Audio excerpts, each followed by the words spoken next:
If you like this podcast, share it with your friends. You can follow us on social media either on Facebook or on Twitter at cleverramblings. If you have any feedback or comments, please mail us at cleverramblings@gmail.com or visit our website cleverramblings.weebly.com. As always, we really appreciate you listening, and now enjoy today's podcast.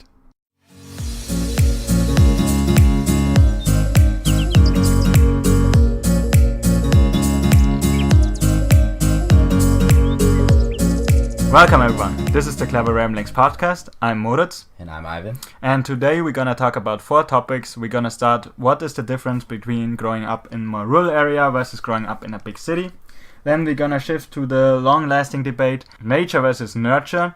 Then how many free services the government should provide. And lastly, we're gonna close with the influence on streaming services on music and other entertainment areas. So let's start with growing up in between the rural areas and the big city, because this of course concerns me and Ivan, especially as he grew up in Philly. It's like a rather big city, and me growing up like a small village that has around Shout out to West Philly. that has around like 300 215 affiliated people. So yeah, let's talk about the difference then. So what was it growing up in Philly for you, Ivan? Oh man, it's gonna get dark, man. It's like, I mean, I think growing up in a big city, right? Obviously, it comes with a lot of things, right? Like so, for example, in general, there's just more people, right? So there's just more. You have to deal with more personalities and more varied personalities, because if you grow up in like a more rural area where maybe people know everyone, or everyone's pretty close knit. It's like there's a lot of people in Philly. I have no idea. Like, we don't like all talk to each other. It's kind of the opposite. Like, it's a lot of violence and everything like that. So I think because you have a lot of different personalities, you're gonna have a lot of different disputes over different things. And I think in cities, the crime rate is also gonna be higher, because again, you're dealing with a lot more people, and people deal with disputes in different ways. In other cities like LA or something, where you have like gangs or something like that, that's always gonna be a problem. And so I think really growing up in Philly, it was rough. I mean, it's like you have, like, had at least probably like 300 murders every year, and that's just homicides. That doesn't count like all the other types of crimes that happen. Also, you have big universities. So we have, for example, University of Penn, we have Drexel, places like University of Sciences. However, you also have these, I think also in cities, you have these big disparities in like socioeconomic status. So for example, and they could be very close to each other. So like, for example, in Philly and in say like New York, right? Like if like you go to University of Penn in Philly, right, like I think that's at like 36 in Walnut. No, this means nothing to you, but talking about Philadelphian people, it's gonna mean a lot. But like 36 in Walnut, if you go maybe to like 46th in Walnut, all of a sudden you recognize you're in the hood, like, and you could literally cross the street and tell that you're in a different place. Same in New York. Like, I've been to New York a few times, and literally you could tell when you're in the main city, and then as soon as you go to like a poorer area, or like a area with lower socioeconomic status, right? And so so like, for example, most of the people who go to University of Pennsylvania, right, or even Drexel, are from out of town. They're not even from Philly, or Temple or something like that. They don't even come from Philly, right? And so as opposed to like say the community colleges, there'll be more people from Philly. Yeah. When, as we know, community colleges, not to shit on community colleges, but like they're not considered as high level as like universities or regular like institutions. So, but those, like, I know a lot of people from Philly that end up going to community college, right? Yeah. So it's a big wealth, big educational part. There's there's sections of cities where you shouldn't go. Like, say for example, like in Philly, there's certain areas in Philly where you should not go, especially if you're. But then like in places like Center City, it's very safe. Same with and that's the same with like Chicago. There's you can go into the main city, but then as soon as you go to some of the outskirts, it gets really dangerous. I'm pretty sure it's the same in LA, the same in New York, same in all these places. Let me see, like another. Yeah, well, I can't relate at all to like the safety problem because, like I said, I grew up in a village with 300 people and basically everyone knew each other. And it was a very safe childhood, so I didn't really have any thoughts about not being safe. There was no crimes at all that I can remember ever happening during my 18 years. Besides public drunkenness? Public drunkenness, but that's not a crime in Germany, so we leave that aside. It's like, it's more a crime if you not get wasted in the village, but whatever.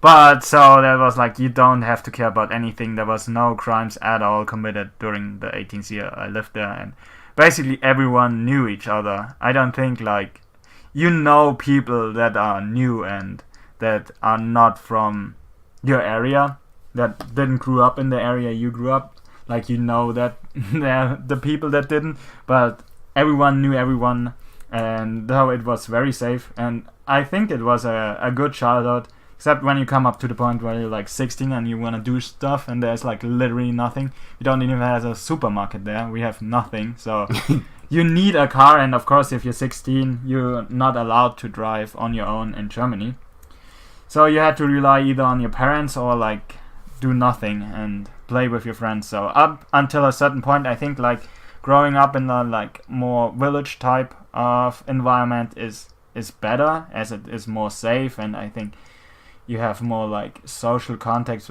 that are like near you, that are not that, for example, in the big city where like you could not even know your neighbor. I could just walk to my neighbors and have like a chat with them or have dinner with them, and that was not a problem, where compared to big cities, what I think is like it's more anonymous.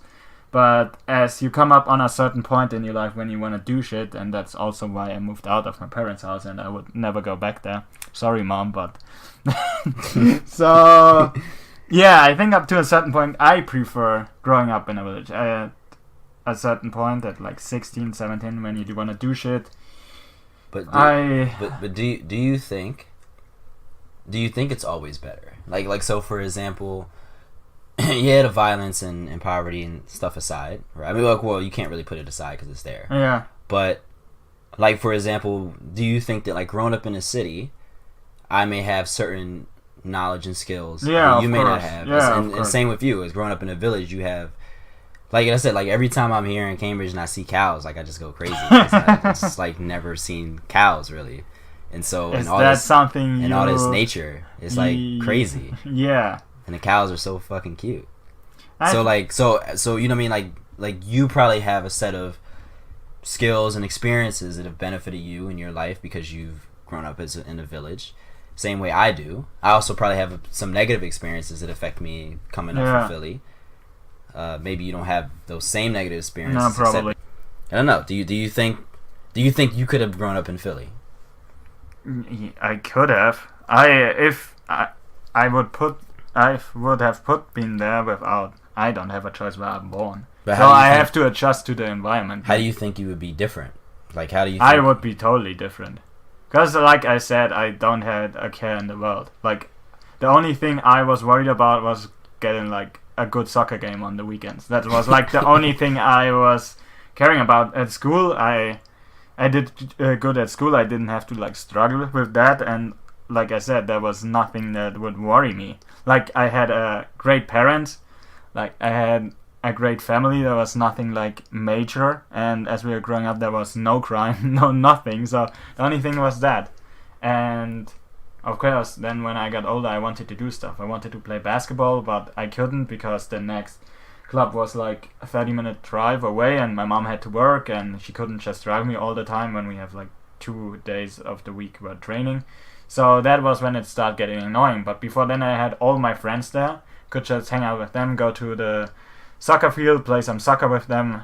Like, it was a good childhood, but of course if I would grew up in Philly it would be totally different because I had to, like, for example, take more care what I would do, like my choices, like where to go, how to act. I didn't have to think about that because nothing would happen if I go like in some shady neighborhood in my village. That's like not existing compared to like if you like like you said, you go from one street to another, you're like in this bad neighborhood and you could get robbed. That's not the case in the village. So I didn't have to learn that skill that you may have. So, or getting more cautious about what you're doing and where to go. I didn't have to do that. And also another question. So I wonder, what would be easier to transition into? So for example, so you grew up in a village. I grew up in a big city. Do you think it would be easier? So if, like, for example, I came and lived in Germany, and now I live in England, right?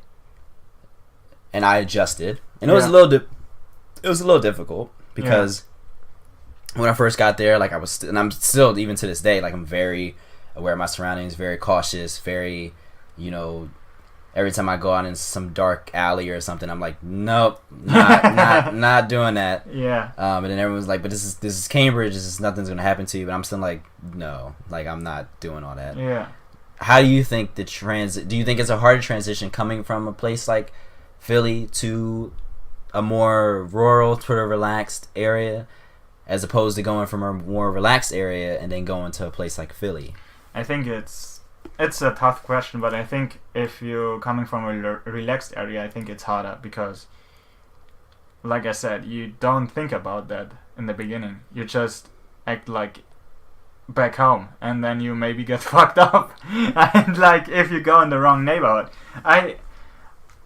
it's different in Germany. I don't think like that's there are such bad neighborhoods, like, for example, in the States, where you just can get shot. But in Germany, if you go to Munich or so, it's like, there are bad neighborhoods, but usually you don't go there. So I think it's harder coming from a relaxed area to a more like big city, and especially as you have to adjust. So you don't have a big house anymore with a garden. You don't know your neighbors. You get overwhelmed by that many people.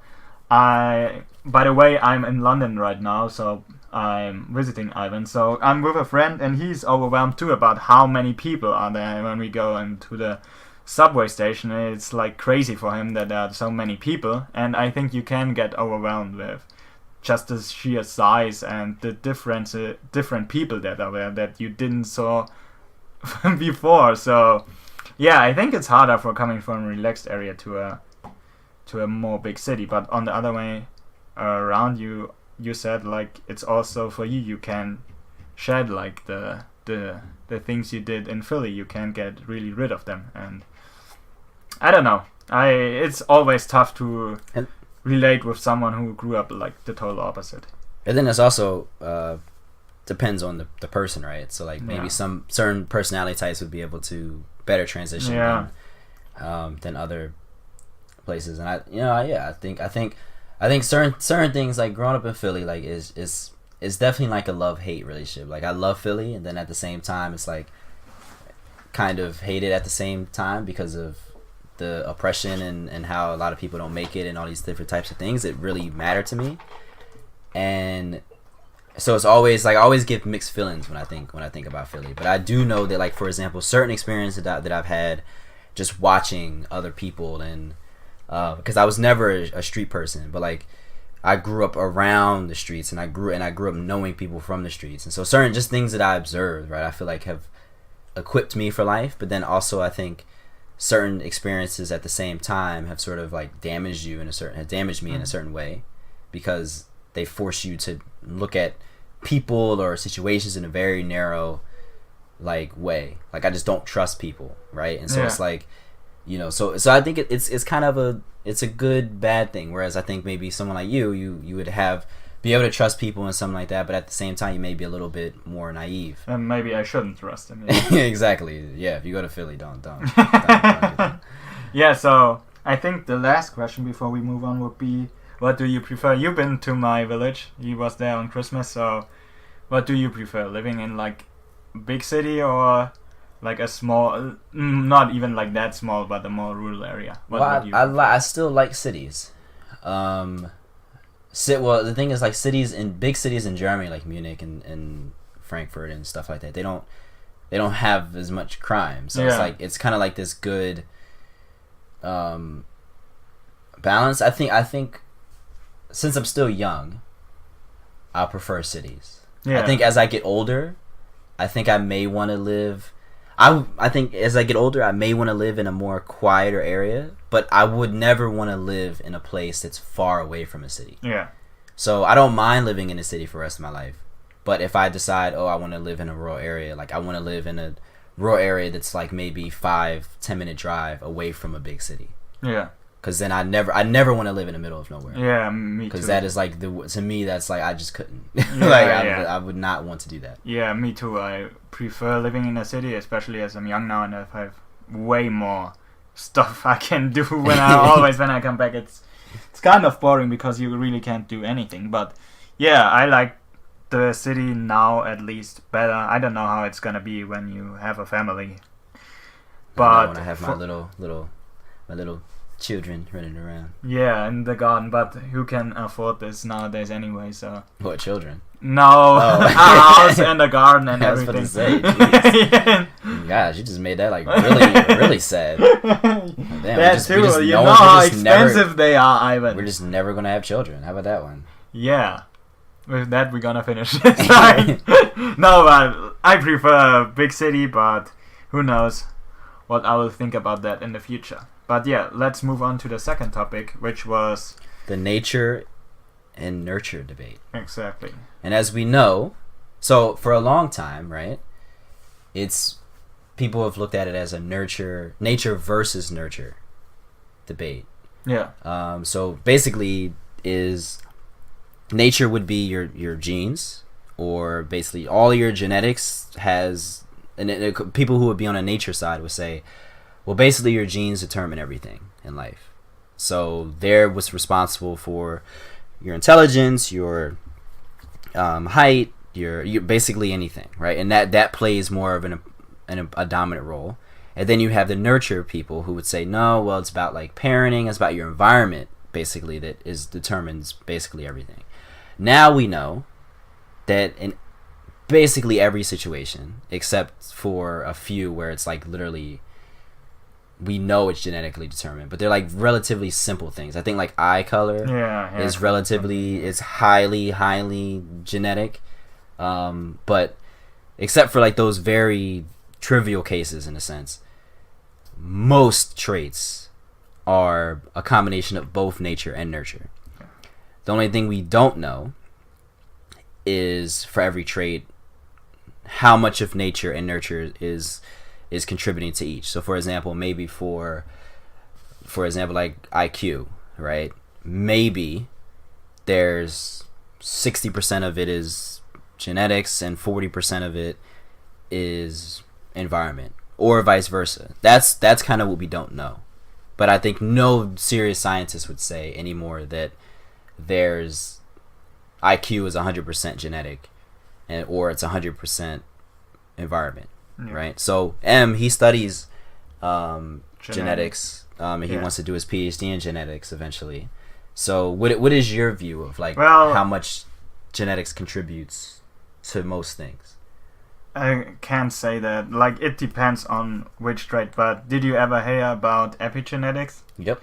Yeah. So let's explain that for the people. Yeah, I think it's now, no, even like couple of years old. It's not that new, but basically what it is, you have a gene, and this gene of course can be turned on or turned off, and you do this by adding certain chemical groups to the genes, and these chemical groups can be infected by the environment. So basically genes can turn on and off depending on how your environment is. For example, there's an interesting study with rats that determined that rat babies that don't get licked in the first couple of weeks by their moms, they get switched off genes that produce these certain neuronal receptors. I think I talked about this one before, to be honest. And they get more like mental illnesses or show more signs of mental illnesses later. So this is, for example, the genes don't determine here like much. It determines the environment, how the mom interacts with the pups,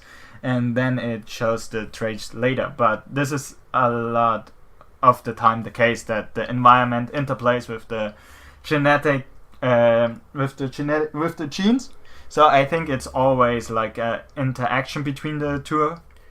And I think in, like you said, maybe with eye color or like height, I think the environment is not as... No, maybe height it is. Yeah, because for example, if you don't get nutrients, exactly. then you won't have... Okay, you're right. Yeah, like maybe some traits that you have from the beginning of your life, like eye color. But you know, I was supposed to be like 6'3". The doctor said I was supposed to be like 6'3". I don't know what the fuck happened to that. I'm like 5. I think I'm like 5'9". Like, come on, what happened? Like, I drink milk all the time. I don't understand. Like I said, like the environment plays a huge role. For example, for mental illnesses, for like your sexual orientation. Even there are twin studies that show that like twins that have like the same genes that apparently make you prone to being have a different sexual orientation, they can be activated by environmental influences. And then one of them is, for example, gay and the other one isn't. So I think it's a lot of the time it's interplay between the genes and the environment. And like, for example, one case is epigenetics, where the genes are turned off or turned on or turned off. And even in the womb, already stress by the mother can turn certain genes on, and this determines, for example, your personality. If the mom is more stressed, you're also more prone to be like this stressful person who like is more cautious about the environment, what other people think, and stuff like that. So these epigenetic influences can still be inherited. Yeah, it's inherited through the mom, and even through the dad. If you, for example, if your dad eats like shit, you are probably more prone to get obese more easier than when he eats healthy, because certain genes are turned off, and these epigenetic traits are passed on by your father, and then your genes are turned off and you eat like normal, but because these genes are turned off, you're more likely to gain weight compared to, for example, other person who has these genes turned on. So this is, for example, a case where the environment plays a big role, but again, in the interplay with the genes. Do you think that the nature versus nurture, that even do you think it's always clear what's nature and what's nurture? No. It's like, so if that's the case, then do you think that even science is even talking about nature and nurture brings us any progress? Is that distinction anymore even important? No, I don't think so. Because first of all, you can't determine how strong the influence of genes versus environment is. I don't think like you can say, yeah, this trait was determined by 70% genes and by 30% environment. I don't think you can do that. So I think you just look at it as an interplay and see which environment plays an impact on that and which genes play an impact on that, but not say like we only have to focus on genes, we only have to focus on the environment in this case, but see what affects these traits and don't distinguish between genes and environment. Do you think that would make sort of experiments more complicated? Well, because then you get into issues of funding and things like that, and time, which is always limiting factors in science. But I think at the same time that if science is about getting things right and about increasing knowledge, right? It's about figuring out what is and what's not, right? So therefore, I mean, are you saying that basically we got to just make this shit more complicated because it just is complicated? Well, how would you make it more complicated then? The experiment's like more more complex, not necessarily complicated. Why would you make it more complex if you like just combine these two? If you can do the separate studies, but then look at it in the whole picture, not look only at the genes or the environment. You basically already do that. You look at, for example, the twin studies. Basically, that's great because you go from the same genes as you have as twins, and then look at the environment. But you can also do that, of course, with people who grew up in the same environment and look at the genes, but then combine these two together and look which factors affect the trait, and then you maybe see the whole pictures of this environment may interact with the genes and cause this, or the gene is prone to do this except when the environment is different. So you could look at this like just combining the two things, not versus but together. Okay, so you want to study? So you study genetics now, and then you're gonna try to. Well, genetics is such a broad term. Yeah, right? but okay, so you're gonna study, and you want to do your PhD in genetics. Yeah. He wants to come to Cambridge because he doesn't want to like. He has separation anxiety in a sense. He doesn't want to like be too far away from me.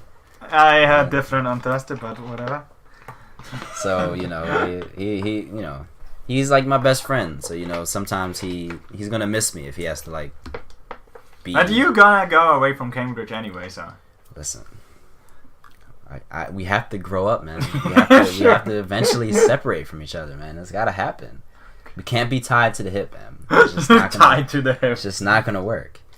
Okay. But so when you are you gonna bring anything different to genetics, like looking at the big picture and the entire picture that you think is missing? Well, right? it always depends what I'm gonna do. I don't know if I'm gonna go into epigenetics. It's like if you do the stuff I did so far, you don't really look at the impact of environment. You more look on the molecular level. Well, for example, the last time I looked at certain mutations, what they do to certain genes and what traits they are causing. So that's not really effect of the environment, but basically just looking at mutations and what they do.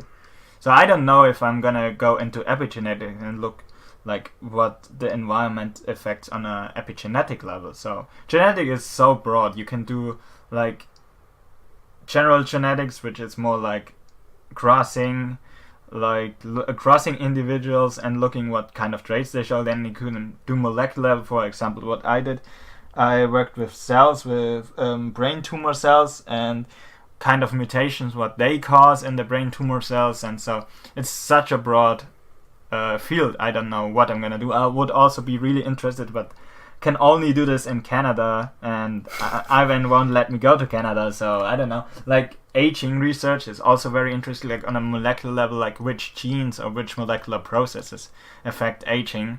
So that would be also interesting. So I don't really know. I still have time to think, and if I'm gonna do my master's in Regensburg or in another place, I don't know yet, whatever, but then it's probably this topic I want to pursue in my PhD. But of course I have to see what they offer. Yeah. Okay. So I guess with that we can move on to the next topic. Yeah, which is basically how much support and resources, particularly like free resources, should government provide. Yeah. So basically, what is the responsibility of government to provide services to its citizens? Yeah. Right. So for us specifically, we could think about like two things that we don't have in the States, like universal healthcare and free education.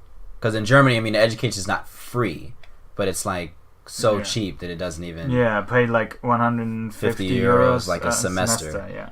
Which is crazy compared to like $50,000 a year for like for a university. Yeah. And that's just undergrad, right? And then like if you go to a master's, you have to pay for that. And then if you usually PhDs, at least in science, or usually if you go to a big university, usually they're free.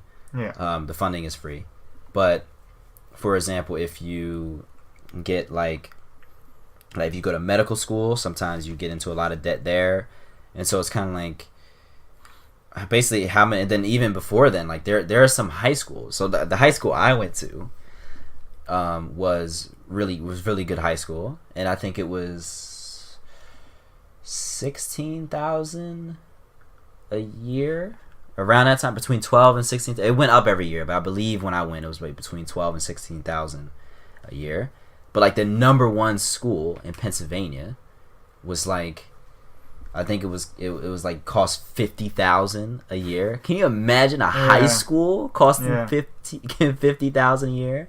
Jesus, there was no way, right? So basically, do you think that the government should have that responsibility of paying that? Yeah, I think there are certain areas where there is no debate about providing free service. For example, healthcare or education. I think like you should give the government, you should give the people free healthcare and free education, because they are like two of the most important things.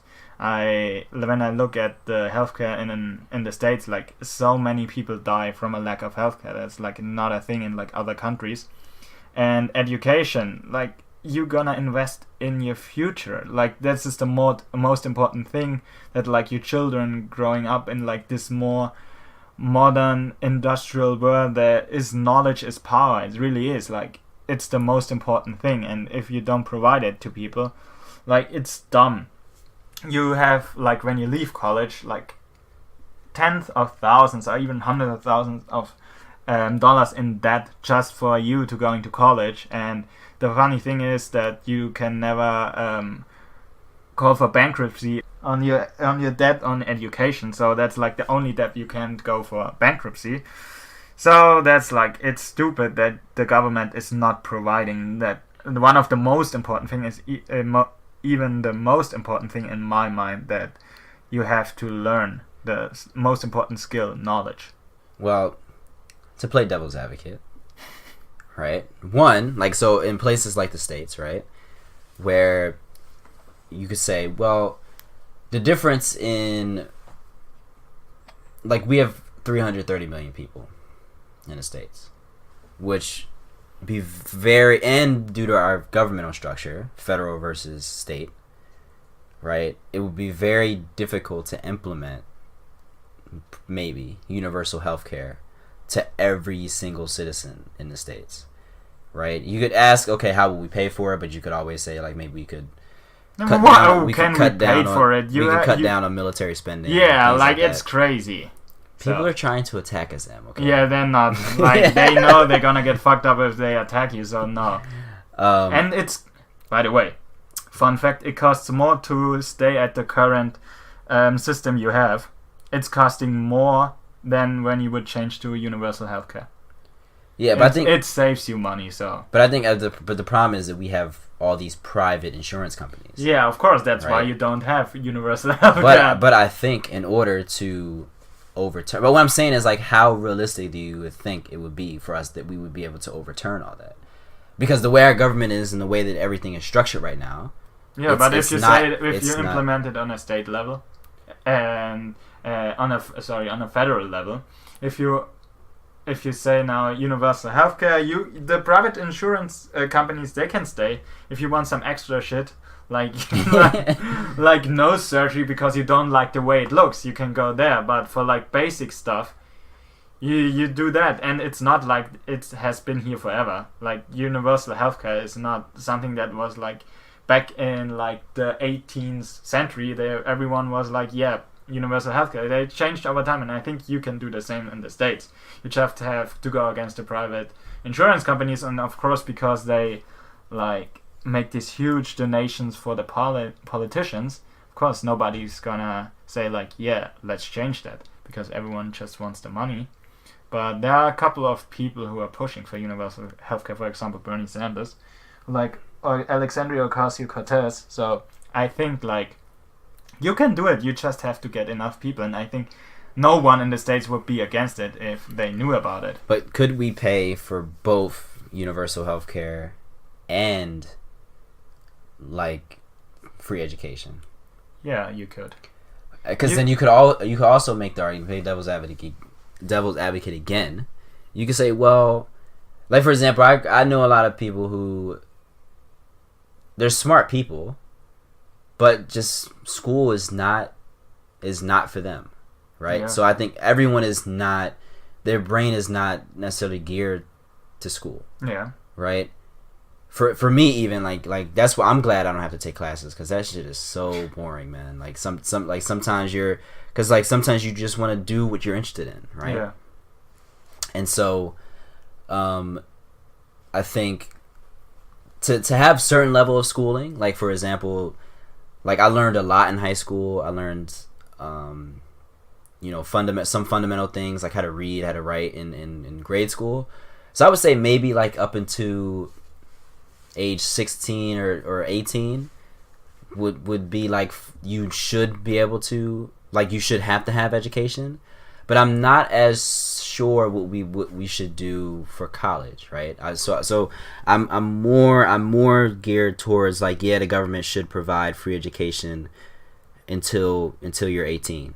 But what do you do with a high school, college? But here's the thing. I think, for example, we can open up trade schools.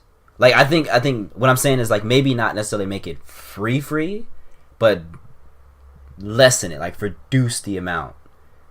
But why do you want fees for that? Why? Because for example, like say you're a kid that's pressured into going, like say you're one of those types that is not really but like it's not really, and your parents force you to go to college.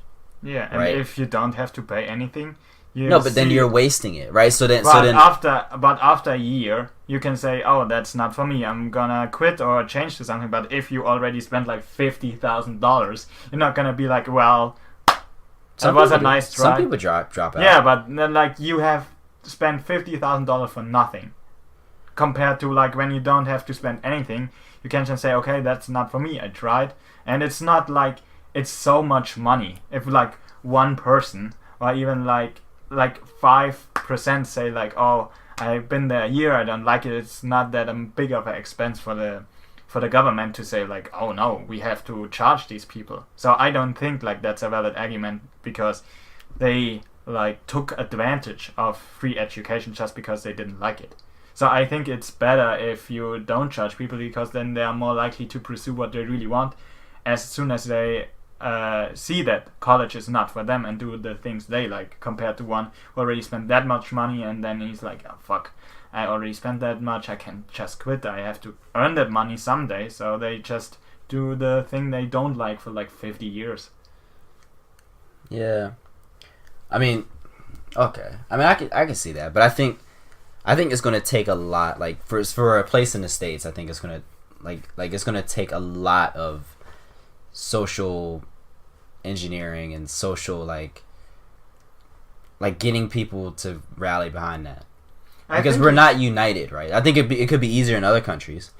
Well, you have possibly the majority already. It's like, I'm telling you, the main thing is like the politicians are so out of touch with what the people want. Yeah, like, but so you have to wait a couple of years until like. But we're not revolting enough in order to overthrow them. Yeah. So again, you have to get people to have more incentive to do it. Yeah. Because there's some people who don't give a fuck about either way. Like they're like, okay, fine, this is just how it is. Yeah, but look at all the people that are going to college right now. You think like in the future they won't care anymore? I don't think so. So you just have to wait, and like the older generation, like as soon as they are not the ones in charge anymore, like give it another 10 or 20 years. Telling you, like, so it's the old when older people die, then like in science, like they say, like if I forgot who said that, but it was like someone was like, well, when older people die, then science progresses, because then you won't be stuck in like the practices of how they used to do it and what they think is right. It's more room for innovation. I mean, I guess, but I think. I don't know. I do agree that the government should provide for. To me, the most important thing is definitely healthcare. Yeah, I would even put that above education. Because without, like it's been shown, without like the just bare minimum resources, like you're not going to thrive. Yeah. Right. And I think that with the internet, education is less of a an issue, because even like, for example, even if you don't go to high school, I mean, even if you don't go to high school, or even if you don't go to college, yeah, right, you can get a college education like online, for example, because like there's this thing called EDX that was started, I think, between MIT and Harvard, but basically like all these other universities, and they give you these free classes online. And so you can then, in some of them, you can get certificates. Like you can literally you can pay to actually get credit for these for these classes, right? And so in that sense, college, I think the college model is going to somewhat shift as well. And that's kind of another reason why I'm not as big on having the government pay for college, because I believe that with the internet, like, people can get skills that they want. Like, they can self, if you learn how to teach yourself, right? Or even in some of these online classes, I mean, you're basically, like, they're video recording the lectures from the actual class. And then you can even, in a forum, you can actually, like, respond, like, ask questions, and the people will respond to you. So it's like, yeah, you don't get the social experience, which I think right now is what universities still have over the online platform. Because really, college not necessarily now is not even really about getting as much knowledge as it is about the first time you're living on your own, the first time you could do whatever you want, and also you meet, new friends for life, and you have very different experiences than when you were in high school. So I think that's what university, at least in the States, is doing more. I learned more about, like, myself and growing myself than I did necessarily, like, what books I read, right? Because if you ask me what I did in this class, like, you won't necessarily remember everything that you did in this class, right? So in essence, so that's why I'm saying, like, as far as government subsidizing, like, the college university thing, I'm not as hard pressed that that's a big thing, but I think definitely healthcare and education up until you're 18, I can definitely say because that, to me, that's important. You definitely have to do that. But besides that, I mean, I don't know what other responsibilities government has for you, but I do believe that it is responsibility of the government to always try to find ways to help its people. And I think that it's sad when we live in a world when a lot of governments don't. It's all about power. It's all about protecting your interests from other countries and everything like that. When it really should be about, how can I make this country the best that it could be, and strive, right? And I think governments definitely have to do a better job. I think, like, only the Scandinavian countries really have it down to what to do. But also they're much smaller, right? Not that smaller. Well, in comparison to, like, in comparison to the States, but still, like, they're always on the top seats in the most happy countries on the world lists, and it's there for a reason. I've been to Scandinavia. It's great. Like, I think, like, the people are there are less worried because they have, like, this basic free stuff that gives them, like, this base for a great life. And I don't know how far they should go. I think, for example, you should support your people if they're out of jobs. Give them, like, a basic income that supports them, but don't make it as much as they can just say, like, I'm not ever going to work again. So it's always there are these certain things, like, in my mind, free college and free healthcare, that are out of the debate, and then you can start about debating what should be free and what should not be free. And I think that's always depends on your own interest and what you think should be free. So well, I'm sure we'll come to this topic, or at least related topics, later on eventually in the podcast. So I guess we'll move on to our last topic is about streaming services and the influence on entertainment, and such as music and movies, and really, what is it doing to the art form, right? So for example, I didn't know that YouTube just launched, I think in May, its own streaming service that was replacing Google Play, and so basically now, in addition to Apple Music, Spotify, Tidal, even like SoundCloud, now there's also YouTube, and I think right now YouTube, it's not in every country. It's only in like the U.S., Australia, New Zealand, but they're going to roll it out. They're going to expand it, of course. And so I think I watched this video, which we'll link in the descriptions, as we always link stuff, so y'all can find your knowledge.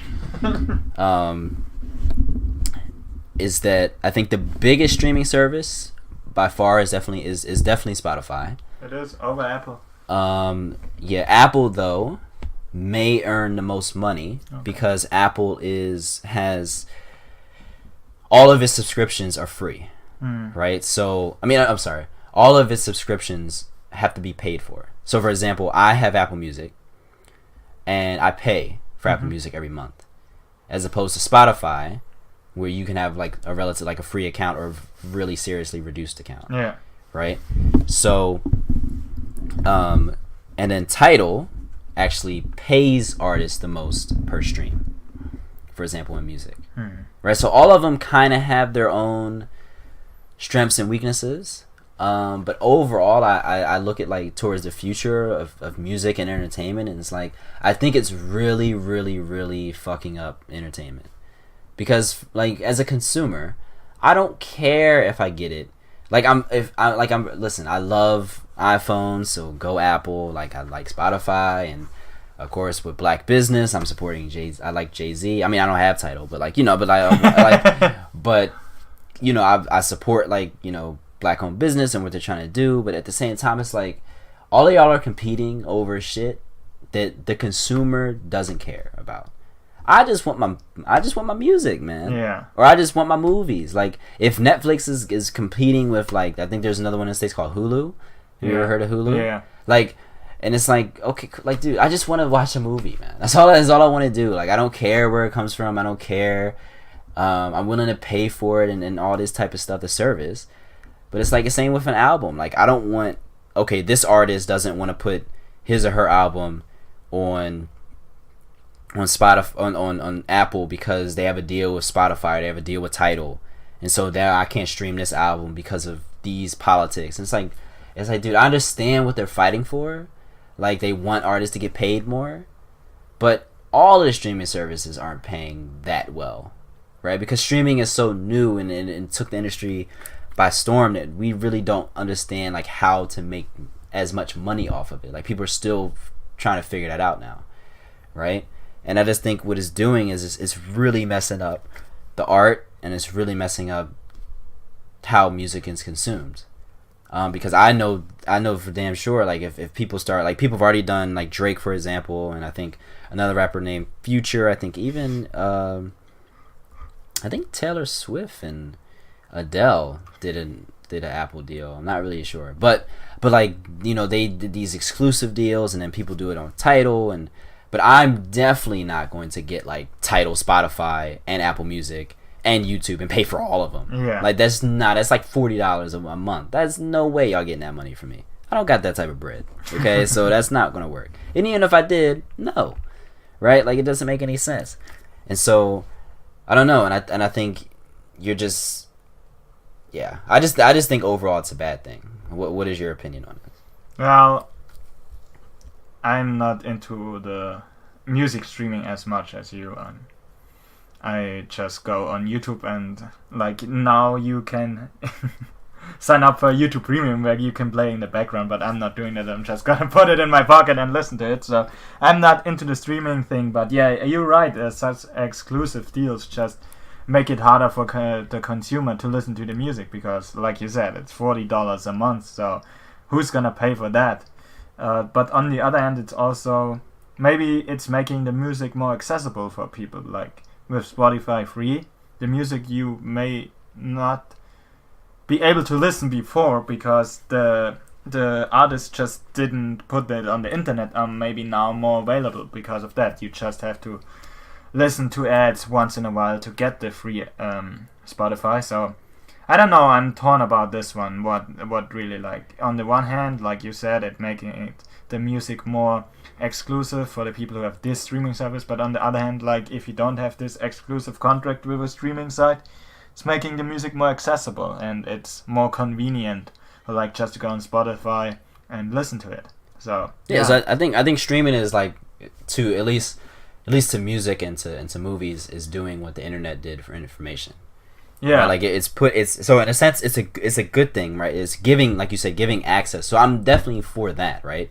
We have access to music from, decades and decades ago. Like like you can get basically any album that's ever been created, you can get it on a streaming service. Yeah. My problem is not necessarily with streaming.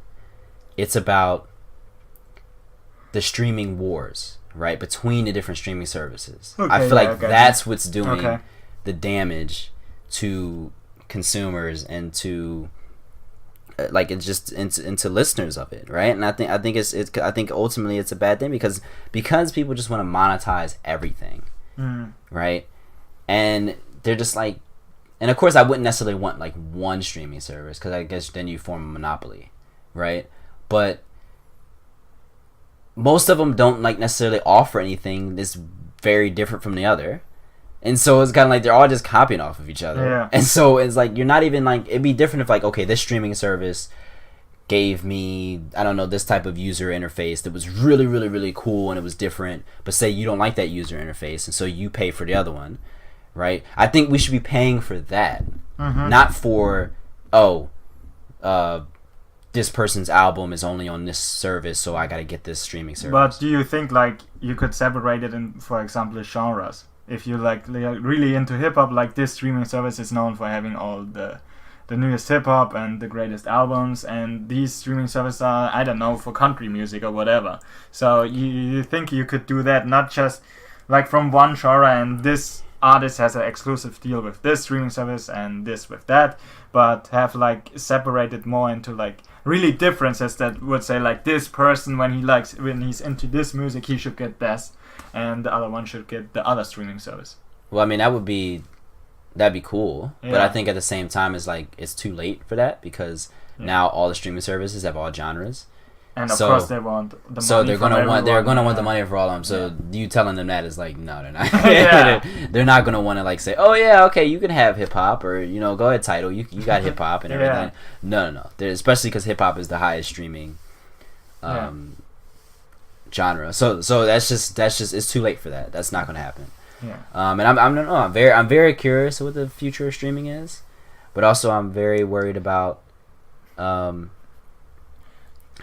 it's going to like affect our music experience, and our listening experience, and how we just stream media.